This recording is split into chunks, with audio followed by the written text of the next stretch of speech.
안녕하세요. 엄나잇입니다. 오늘 여러분과 함께 읽을 책은 말센스, 흥분하지 않고 우아하게 리드하는 말센스, 셀레스트 헤일리 지음, 김성환 옮김, 스몰 빅 라이프에서 나온 책이에요.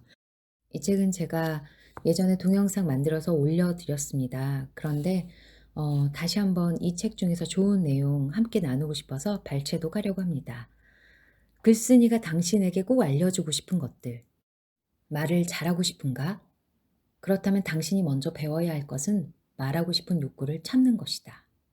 말이란 언제나 상대가 있는 것인데 우리는 상대와 대화를 나누기보다 자기 하고 싶은 말을 하기에 바쁘다. 설득을 잘하고 싶은가? 그렇다면 당신이 먼저 배워야 할 것은 논리적인 설득이 아니라 감성적인 설득이다. 사람을 움직이는 건 논리가 아니라 감성이다. 사람들은 논리적으로 올바른 사람보다 정서적으로 친절한 사람에게 훨씬 더 잘 설득당한다. 말싸움에 밀리지 않고 싶은가? 그렇다면 당신이 먼저 배워야 할 것은 말싸움에 휘말리지 않는 것이다. 말싸움의 승자는 없다. 모두가 패자일 뿐이다. 말싸움의 승자는 말없이 그 자리를 뜨는 사람이다. 대화 자체가 두려운가? 그렇다면 당신이 먼저 배워야 할 것은 대화법이 아니라 두려움에 맞서는 법이다. 그 두려움은 상대가 아닌 당신이 만든 것이다. 상대의 반응을 두려워하지 마라. 당신 스스로를 믿어라. 말센스가 뛰어나고 싶은가? 그렇다면 당신이 먼저 배워야 할 것은 말이 아니라 센스다. 분위기 파악도 못하면서 말솜씨가 뛰어난 사람은 없다.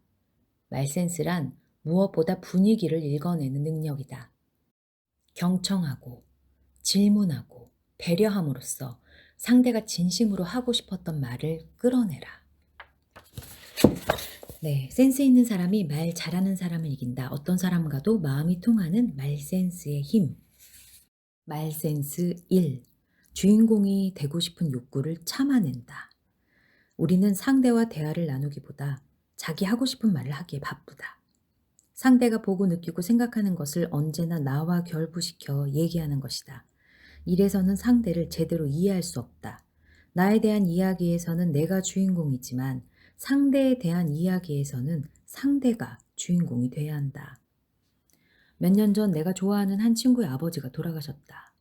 장례를 치른 후 어느 날 그 친구는 사무실 밖 벤치에 홀로 앉아 멍하니 지평선만 바라보고 있었다. 그녀는 극도로 심란한 상태였기 때문에 나는 무슨 말을 해줘야 할지 알 수 없었다.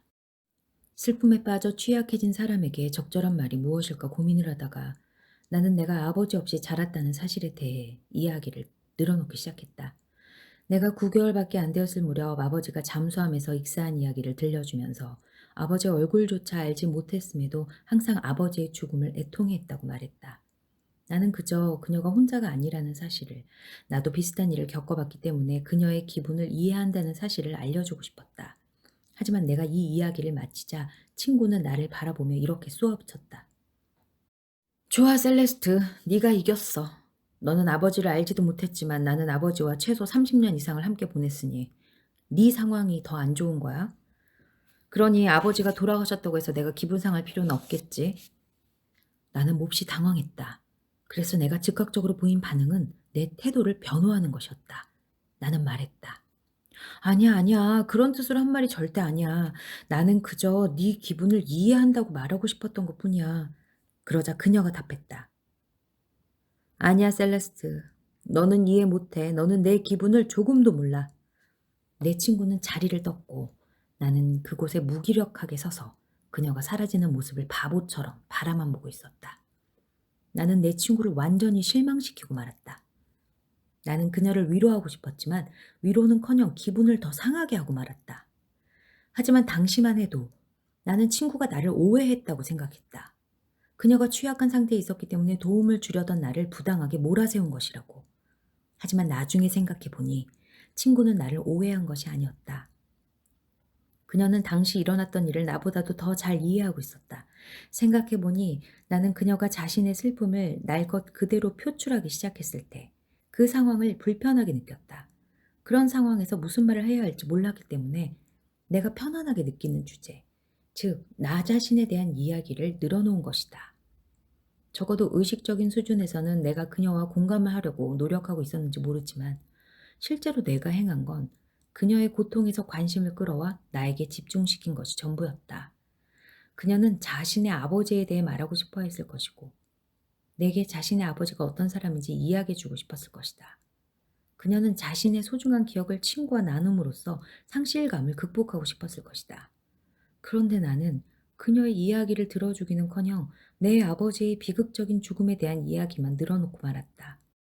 그날 이후로 나는 내가 얼마나 자주 다른 사람들의 상실과 고난에 대한 이야기를 내 자신의 경험과 관련된 이야기로 맞받아쳤는지 인식하기 시작했다. 네, 내 경험이 타인에게 위로가 될 거라는 착각을 하지 말아라. 이런 내용이겠죠. 내 아들이 보이스카웃에서 한 아이와 다툰 이야기를 하면 나는 대학 시절 나와 불화를 겪은 한 소녀의 이야기를 들려주었다. 또 동료가 해고를 당하면 나는 그에게 과거 내가 직장에서 쫓겨났을 당시 직업을 찾기 위해 얼마나 고생했는지 이야기해주곤 했다.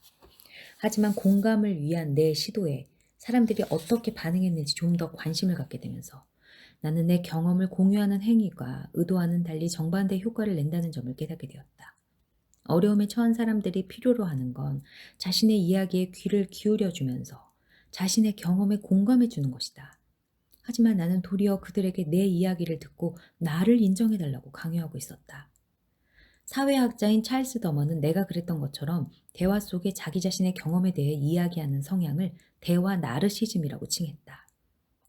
이 성향은 대화의 주도권을 쥐고 대화를 이끌면서 대화의 초점을 자기 자신에게 돌려놓고자 하는 욕망으로 스스로는 알아차리기 힘든 경우가 많다.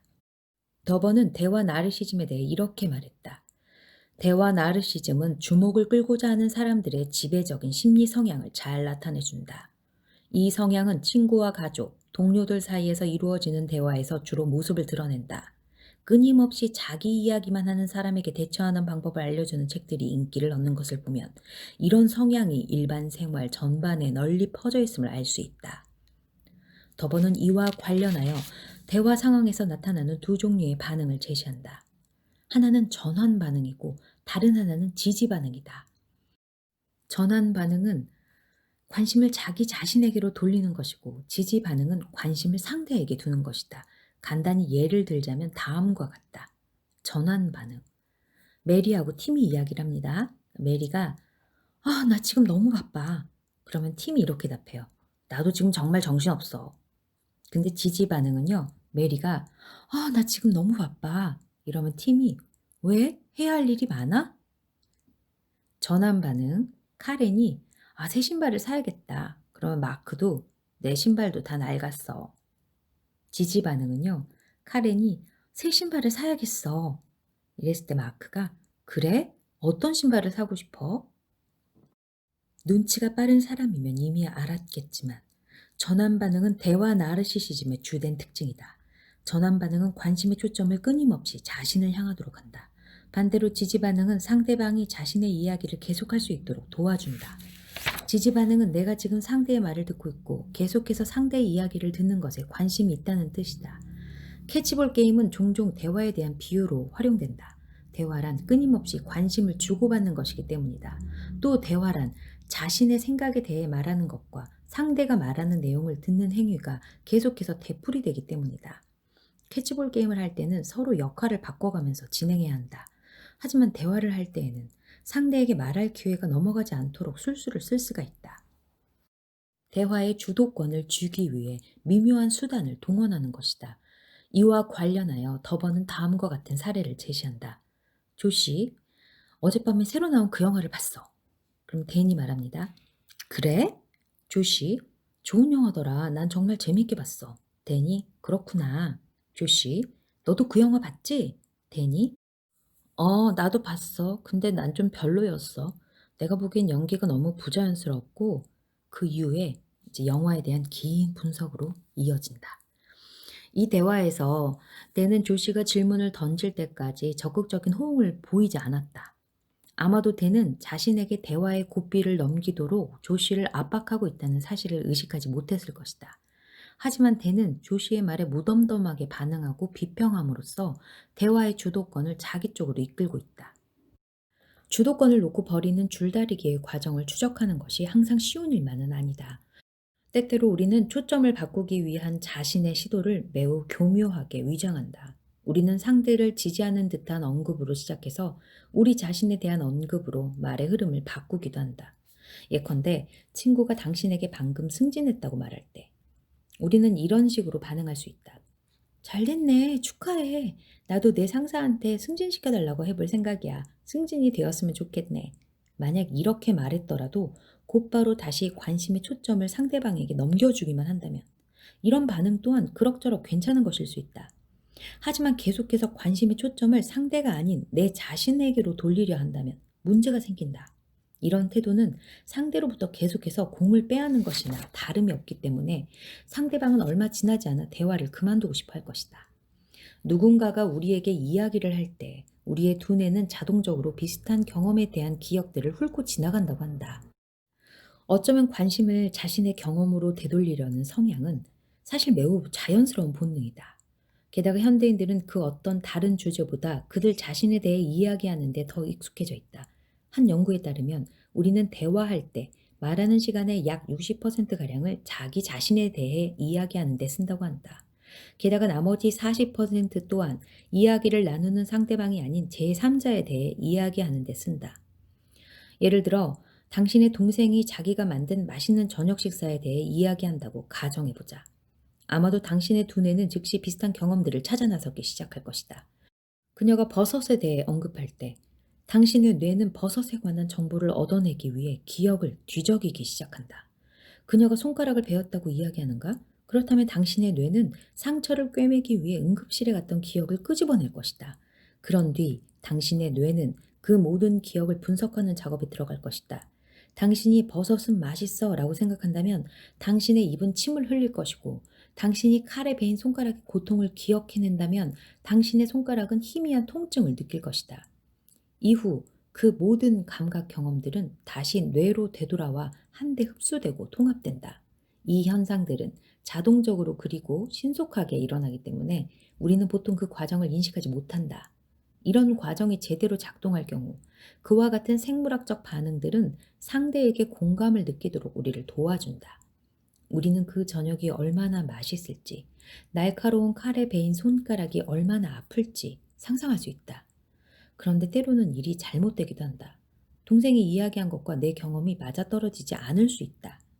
그럴 때 나는 동생에게 공감하지 못하고 내 경험을 중심으로 생각하게 된다. 그래서 행동 전문가인 주디스 마틴은 이렇게 말했다.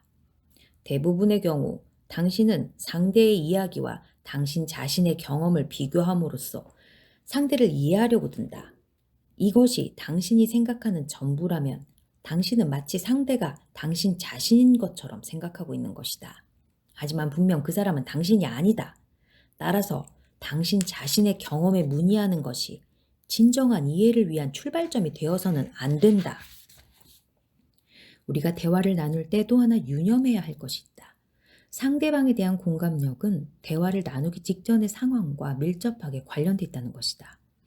예를 들어 당신과 당신의 친구가 동시에 같은 회사에서 해고를 당했다고 가정해보자. 이 경우 친구의 기분을 판단하기 위한 척도로 당신 자신의 기분을 활용하는 것은 꽤나 적절한 일이 될 수 있다. 두 사람은 같은 사건을 경험하고 있기 때문이다. 하지만 당신의 친구만 해고를 당하고 당신은 기분 좋은 하루를 보내고 있다고 가정해보자.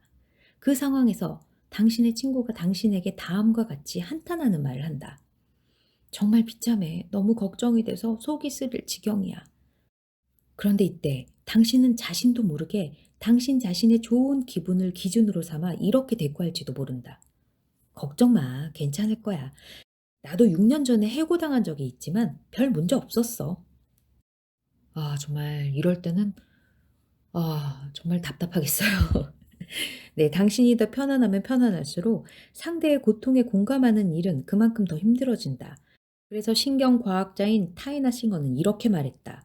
좋은 기분을 느끼는 사람들은 자기 파트너의 부정적인 경험을 실제보다 덜 심각하게 평가한다.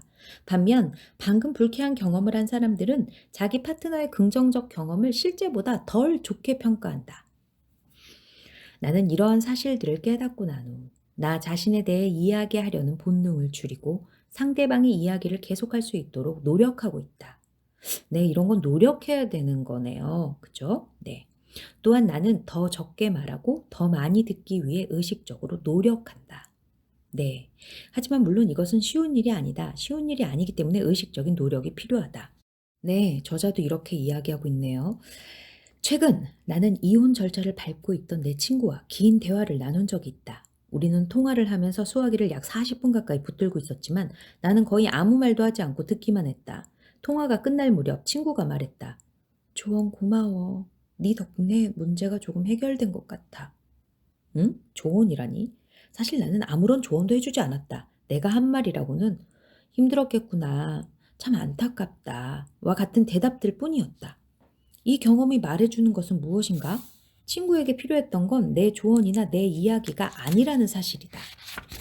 그녀는 그저 자신의 이야기를 들어줄 사람이 필요했던 것이다. 대화란 주고받는 것이다. 그러나 그 주고받는 것이 꼭 말일 필요는 없다. 눈빛만으로도 감정을 공유할 수 있고 표정만으로도 상대에게 나의 느낌을 전달할 수 있다. 함께 웃음으로써 기쁨을 공유할 수 있고 함께 울면서 슬픔을 나눌 수도 있다. 물론 어느 순간에는 말이 필요하다. 상대가 잘못된 판단에 따라 잘못된 행동을 하려고 할 때에는 말로 설득할 필요가 있다. 상대가 나에게 자신이 잘 모르는 것에 설명을 요구하면 그 또한 논리적으로 잘 설명해 줘야 한다. 하지만 대화의 절반은 말이 아닌 것들이다. 숨소리, 표정, 몸짓, 그리고 침묵 속에 말보다 더한 공감력이 있다. 대화를 잘한다는 것은 그러한 비언어적 공감력을 발휘할 줄 안다는 것이다. 말을 해야 할 때와 말을 하지 말아야 할 때를 구분할 줄 안다는 것이다. 그리고 대화의 나머지 절반도 말하는 것만으로 채워지는 것은 아니다. 말하는 것보다는 듣는 것이 더 많아야 한다. 상대의 말에 공감해주기 위해 굳이 내 얘기를 꺼낼 필요까지는 없다. 그저 들어주는 것만으로도 훌륭한 공감력을 발휘한 것이다. 대부분의 경우 대화의 초점을 나에게 되돌리는 행위는 상대에게 도움이 되기보다 해를 끼칠 가능성이 더 높다. 대화 중에 내 얘기와 관련된 얘기를 아예 하지 않는다면 어떻게 될까? 그것 때문에 대화가 방해받을 이유는 전혀 없다. 사람들이 입은 다물되 귀는 열어두라고 말하는 데는 다 이유가 있다. 그래서일까? 로마 시대의 정치가이자 철학자 카토도 이렇게 말했다. 나는 말하는 것이 침묵하는 것보다 좋다는 확신이 들 때에만 말한다. 물론 우리가 모든 대화 상황에서 카토의 말처럼 할 수는 없을 것이다. 하지만 누군가와 대화를 나누기 전에 카토의 말을 한 번 더 되새긴다면 대화는 보다 발전적이고 생산적이 될 것이다. 말센스 2. 선생님이 되려는 욕심을 부리지 않는다. 왜 사람들은 상대가 물어보지 않는 것조차 길게 설명하려고 할까? 그 이유는 두 가지인데 하나는 상대에게 충고나 조언을 함으로써 그 사람을 통제하고 싶은 것이고 통제병이죠. 다른 하나는 그렇게 함으로써 상대로부터 관심이나 인정을 받고 싶은 것이다. 관심병. 가족 관계에서, 친구 관계에서, 직장 동료 관계에서 나서기 좋아하는 사람들이 있다. 이들은 누가 물어보지도 않았는데 무슨 말만 나오면 끼어들고 충고나 조언을 한다. 그것도 아주 세세하고 길게. 그들은 어떤 한 분야나 여러 분야의 전문가이기도 하다. 그들 중에 어떤 이는 연애 전문가이고, 어떤 사람은 심리 전문가이다. 또 어떤 이는 결혼 전문가 혹은 이혼 전문가이고, 어떤 이는 직장 생활 전문가이다. 물론 그렇다고 그들이 그 분야에 박사학위를 가지고 있는 것은 아니다. 다만 그들은 박사학위를 가진 것처럼 행세하고 있을 뿐이다. 이런 사람들과 대화를 하면 처음엔 그러려니 하다가도 나중에는 짜증이 난다. 물어보지도 않았고 관심도 없는 것에 대한 장황한 설명을 듣는다는 것은 지루함을 넘어 괴롭기까지 하다. 그런데 왜 사람들은 누가 물어보지도 않는 것에 대해 길게 설명하려는 것일까?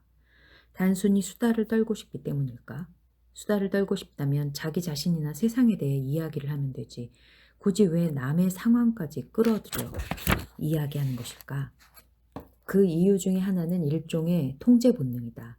누군가에게 충고나 조언을 함으로써 그 사람을 통제하고 싶은 것이다. 그래서 물어보지도 않는 것에 대해 가장 많은 말을 하는 사람은 바로 부모이거나 선생님이거나 직장 상사다.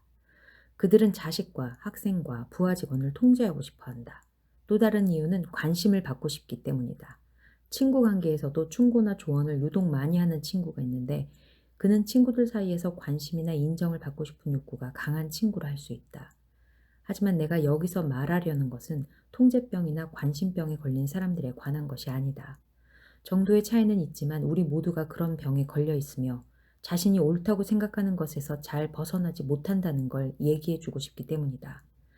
우리는 모두 자신보다 학력이 낮거나 나이가 어리거나 가난하거나 지적이지 못하다고 생각하는 사람들에 대해 통제병이나 관심병에 걸려 있는 경우가 많다. 당신이 정상이라면 당신은 아마도 편협하다고 생각하는 사람과 대화하는 것을 기피할 것이다. 하지만 우리는 상대적으로 나보다 교육을 덜 받았거나 지적이지 못한 사람들의 세계관이 나만큼 원숙하지 못할 것이라고 가정하는 경향이 있다. 더 좋은 학교를 다니고 더 좋은 직업을 가지고 더 좋은 환경에서 자란 사람이 더 개방적이고 더 열려 있을 것 같지만 사실은 그렇지 않다. 연구 결과에 의하면 오히려 그 반대다. 더 똑똑해 보이는 사람일수록 편견에 더 잘 빠진다. 한 연구 보고서에는 이렇게 적혀 있다. 도리어 인지 능력이 뛰어날수록 편견의 사각지대가 더 넓은 것으로 밝혀졌다. 이런 편견은 무의식적 편견이라 불린다. 그 편견은 우리의 판단에 영향을 미치지만 우리 스스로는 그것을 통제하지 못하고 심지어는 그것이 존재하는지조차 인식하지 못한다. 이 유형의 편견은 긍정적이거나 부정적인 형태로 나타나는 일종의 고정관념으로 상대에 대한 우리의 관점에 영향을 미치곤 한다. 예를 들어 직업적 편견이 그렇다. 전문직이 아닌 사람이 의사나 판사, 검사와 같은 사람들과 대화를 나눈다면 그들이 평범한 사람들과는 다른 시각을 가지고 있으며 의외로 고지식한 면이 강하다는 것을 느낄 수 있다. 물론 그렇지 않은 사람들도 있겠지만 상당수의 전문직들이 고정관념과 편견에 사로잡혀 있는 경우가 많다. 또 문화적 편견도 무시할 수 없다. 학교에서는 사람을 피부색으로 판단해서는 안 된다고 배우지만 많은 사람들이 백인에게는 좀 더 우호적이고 흑인에게는 경계심을 갖는다. 또 장애인을 차별하면 안 된다고 배웠지만 실제로 장애인과 조우하게 되면 그들을 낮잡아 보는 경우가 많다. 특히 거동이 불편한 지체 장애인인 경우 자신과는 아예 다른 사람으로 보고 무시하는 경우도 많다. 겉으로는 아니라고 하지만 자기는 인류대학을 나왔다면서 일반대를 나온 사람을 얕잡아 보기도 하고 대학을 나온 사람은 고졸인 사람을 무시한다. 대기업에 다니는 사람은 중소기업에 다니는 사람을 무시하기도 하며 중소기업에 다니는 사람은 아르바이트하는 사람을 낮잡아 본다. 심지어 자신보다 얼굴이 예쁘거나 잘생긴 사람은 더 똑똑할 것이고 못생긴 사람은 지적이지 못할 것이라는 착각을 하기도 한다. 하지만 이 모두는 우리가 겉으로는 인정하지 않지만 속으로는 바꾸지 않고 있는 편견일 뿐이다. 무의식적 편견은 스스로 그런 편견을 지녔다는 사실을 인식조차 하지 못하는 만큼 바꾸기가 훨씬 더 힘들다. 어쩌면 당신은 자신이 편견을 지녔다는 사실을 기꺼이 받아들이려 할지도 모른다. 당신은 당신 스스로 자신의 편견을 인식하고 있고 그것을 제거하기 위해 애를 쓰고 있다고 생각할지 모른다. 그리고 그런 생각은 어떤 측면에서는 사실일지 모른다. 하지만 자기 자신의 편견을 인식하는 것만으로 편견을 인식하지 못하는 사람보다 그 편견에 더 잘 대처할 수 있다는 증거는 없다. 게다가 편견이란 문제에 아무리 신경을 많이 쓴다고 해도 당신의 생각에 영향을 미치는 그 모든 편견을 다 알아차리기는 힘들다. 그래서 그런 편견을 무의식적 편견이라 부르는 것이다. 편견을 깨뜨리기가 얼마나 힘든 것인지 알려주는 말이 있다. 심리학에서 역류 효과라고 부르는 말이 그것이다. 조지아주 주립대학과 미시간 대학에서 수행된 한 연구에서 연구자들은 참가자들에게 뜨거운 정치적 이슈와 관련된 일련의 가짜 뉴스를 제공해 주었다. 그런데 그들은 피험자들에게 그 가짜 기사의 어느 부분이 잘못되었는지 설명해주는 정확한 뉴스 기사를 보여주었다. 그런데 놀랍게도 사람들은 진짜 뉴스 기사를 읽은 뒤 먼저 읽은 가짜 뉴스를 도리어 더 강하게 신뢰하는 경향을 보였다. 이런 현상을 역류 효과라고 한다. 무언가에 대한 자신의 견해가 틀렸다는 점을 알게 되었을 때 오히려 원래의 그릇된 신념에 더 고집스럽게 집착하고 싶은 충동이 일어나는 것이다. 하지만 이 과정은 무의식적으로 이루어지므로 당사자 스스로가 나도 내가 틀렸다는 걸 알아. 하지만 나는 그 거짓말에 계속 집착할 거야. 같은 식으로 생각하는 일은 일어나지 않는다. 부정확한 정보를 교정하는 행위가 역효과를 일으켜 사실이 아닌 것에 더 완고하게 집착하도록 만들기 때문에 역류효과라 부르는 것이다. 역류효과를 방지하는 방법은 없을까? 혹 열심히 책을 읽고 공부를 한다면 그것을 방지할 수 있을까? 하지만 독서와 공부도 제대로 방향을 잡지 못한다면 역류효과를 막기는 힘들다. 왜냐하면 우리는 하나의 주제에 대해 매우 잘한다고 생각했을 때 그 생각을 지지하는 정보만 찾아 읽기 때문이다. 당신이 읽고 있는 책의 제목들을 잘 살펴보라. 그 책들은 대부분 동일한 가치와 동일한 주제를 가진 책들일 가능성이 높다. 반대되는 가치와 주장을 가진 책들이 같은 책장에 꽂혀 있을 가능성은 매우 희박하다. 무수한 반박 자료에도 불구하고 음모 이론이 계속 지지되는 이유가 바로 여기에 있다. 오바마가 미국 시민이 아니라고 믿거나 인류는 달에 발을 디딘 적이 없다고 믿는 사람들, 심지어 아직도 지구가 둥글지 않고 네모나다고 믿는 사람들도 있다. 우리가 대화를 하면서 정치적 논쟁을 하지 말아야 하는 이유가 여기에 있다. 정치적 논쟁이 사실에 기반을 둘 수 있다는 점을 확인하는 건 멋진 일이다. 하지만 과연 정치에 대해 논쟁을 벌이느라 힘을 뺄 필요가 있는 것일까? 당신은 뜨거운 정치적 이슈에 대해 이야기를 나눈 후 이런 말을 들어본 적 있는가? 그러고 보니 네가 옳아. 내가 틀렸어. 일깨워줘서 너무 고마워. 아마도 그런 일은 거의 없었을 것이다. 정치적으로 같은 견해를 가진 사람이라면 논쟁을 할 필요가 없었을 것이고 다른 견해를 가진 사람이라면 자기 주장만 하고 끝났을 것이다. 본격적으로 대화에 임하기 전에 특히 당신 자신과 다른 신념을 지닌 누군가와 대화를 나누게 된다면 스스로에게 이렇게 질문을 던져보라.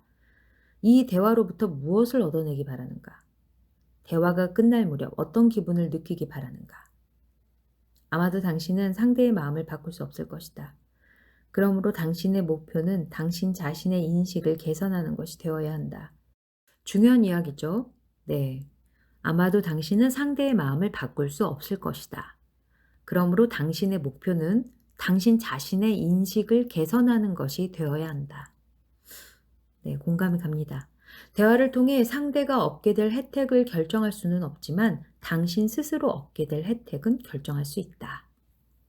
다시 원래의 주제로 돌아와 보자. 당신은 학벌주의자, 인종주의자와 대화하는 것을 꺼리면서도 정작 당신 자신의 위선은 깨닫지 못할 수 있다. 당신 스스로 대화를 나눌 수 없다고 생각하는 그 사람만큼이나 많은 편견의 지배를 받고 있을지도 모르는 것이다. 사실 우리 모두는 인종이나 성별, 수입, 종교 등과 관련된 무의식적 편견으로부터 자유롭지 못하다. 자기 자신의 편견을 제대로 인식하지도 못하면서 상대의 편견을 규정하겠다는 태도로 대화에 임하는 것은 얼마나 주제넘은 행동인가. 지적 능력과 교육 수준은 우리를 고정관념으로부터 보호해주지 못한다. 결국 다른 사람이 편견을 가지고 나와의 대화에서 이러쿵저러쿵 충고나 조언을 하는 것이 마뜩잖다면 내 자신 또한 나보다 못해 보이는 사람에 대해 그렇게 하고 있는 것은 아닌지 되돌아봐야 한다. 무의식적인 편견을 완전히 없앨 수는 없다. 하지만 그 편견을 줄여나갈 수는 있다. 누군가 나에게 불필요한 충고와 조언을 과하게 하고 있다면 다른 누군가에게는 내가 혹 그런 사람은 아니었는지 돌이켜봐야 한다. 다른 의견을 지닌 상대의 말에 귀 기울이는 동안 잠시 옆에다 내려놓을 수 없을 정도로 귀중한 신념 같은 건 존재하지 않는다. 내가 그 신념을 말하지 않았다고 해서 그 신념이 사라지는 것도 아니다. 하지만 상대가 듣고 싶어 하지 않는 나의 신념을 강조하다 보면 대화 상대는 곧 사라지고 말 것이다. 솔직하고 정중한 대화의 목표는 상대를 변화시키는 것이 아니라 상대의 마음을 여는 것이다. 다시 한번 반복할게요. 하지만 상대가 듣고 싶어 하지 않는 나의 신념을 강조하다 보면 대화 상대는 곧 사라지고 말 것이다. 솔직하고 정중한 대화의 목표는 상대를 변화시키는 것이 아니라 상대의 마음을 여는 것이다. 이 과정은 당신 자신에게 몇 가지 기본적인 질문을 던지는 것에서부터 시작된다. 당신 자신의 의견이 얼마나 확고하던 간에 모든 대화에서 이런 질문을 먼저 던져보기 바란다. 혹시 다른 사람의 의견이 옳은 건 아닐까? 그들은 왜 그런 식으로 생각하는 걸까? 우리는 의견을 같이 하는 사람들과 대화하는 쪽을 더 선호한다. 우리가 이미 품고 있는 견해를 지지하는 뉴스를 듣고 싶어 하고 우리가 싫어하는 내용을 포스팅하는 사람들과는 아예 친구 관계를 맺지 않으려고 한다. 결국 우리는 우리 자신의 마음을 바꾸고 싶어 하지 않는다. 우리 의견에 맞게 재단되고 있는 것은 비단 정보뿐만이 아니다. 개인적 관계 역시 품고 있는 의견에 따라 결정된다. 그런데 우리는 우리 자신과 의견을 달리하는 사람들과 함께 일하면서 매일같이 그들을 만난다. 만약 우리가 그들과 진솔하고 정중한 대화를 나누지 않는다면 과연 그들을 진정으로 이해한다고 말할 수 있을까? 바로 우리 앞에 있는 그 사람들과 진솔한 대화를 나누지 않는다면 복잡한 문제들을 어떻게 해결해 나가겠는가? 저명한 정신과 의사인 스카펙 박사는 자기 자신을 옆에 내려놓을 때라야 비로소 진정한 대화가 가능해진다고 말했다. 그는 이렇게 썼다. 대화 상대가 마음을 열고 있다는 사실을 알게 된다면 우리는 점점 더 경계를 풀면서 자기 마음의 심연을 상대에게 기꺼이 털어놓으려 할 것이다. 내가 20여 년 동안 저널리스트 생활을 하면서 배운 가장 큰 교훈은 이것이다. 모든 사람이 내게 가르쳐줄 무언가를 지니고 있다. 만일 당신이 자신의 견해를 납득시키기 위한 수단으로 대화를 활용하지 않을 수 있다면 당신은 지금까지 자신이 무엇을 놓쳐왔는지 깨닫게 될 것이다. 당신은 자아가 사라진 빈 공간으로 정보가 쏟아져 들어오는 모습을 보면서 새롭게 드러난 지식과 관점, 통찰, 경험들에 압도당하게 될 것이다. 당신은 자기 이야기를 하는 데만 몰두하느라 지금까지 듣기를 거부해온 이야기들을 비로소 듣게 될 것이다. 무언가 배우려는 태도로 모든 대화에 임한다면 당신은 결코 실망하지 않을 것이다.